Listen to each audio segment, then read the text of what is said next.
Guys, welcome back to my YouTube channel. This is Bilal and you are watching Bilal Mobiles RYK YouTube channel. In this video, I am going to show you how to fix iOS 17 beta 6 update is not showing on my iPhone.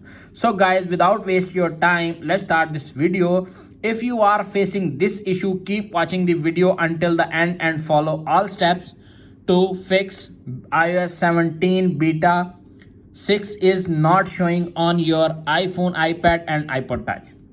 If you are facing this issue, keep watching the video until the end and follow all steps. Before start the video, firstly you should subscribe my YouTube channel and press the bell icon for more latest tech videos.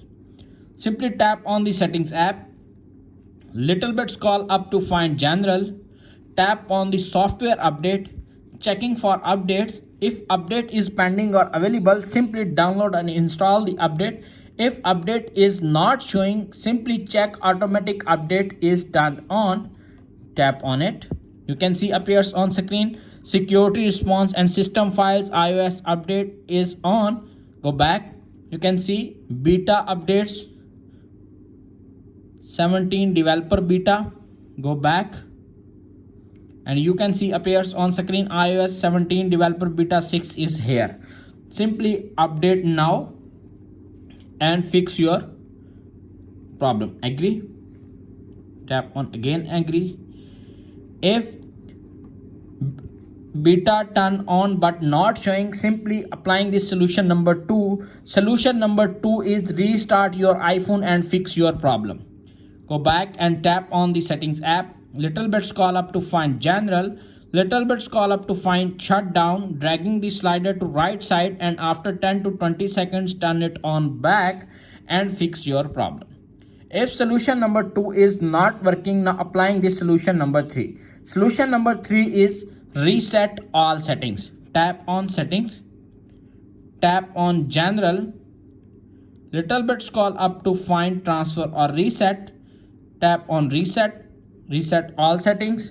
Reset all settings to confirm. Are you sure you want to continue? This will reset all settings or no data or media will be deleted. Tap on reset all settings and wait 5 to 10 seconds. When your iPhone setting is complete, restored, your problem is fixed. Now you can connect your iPhone with stable Wi-Fi and download or install the iOS 17 beta 6 on iPhone and fix your problem. If all solutions are not working on your iPhone, simply tap on the settings, tap on general, tap on software update, tap on automatic updates, tap on Apple ID, check, make sure you are using different Apple ID, tap on use a different Apple ID, enter new Apple ID or password and fix your problem. That's it. After watching this video, I hope you will all know how to fix iOS 17 beta 6 update is not showing on iPhone. If video is helpful for you, please don't forget to share and subscribe my YouTube channel. Thanks for watching.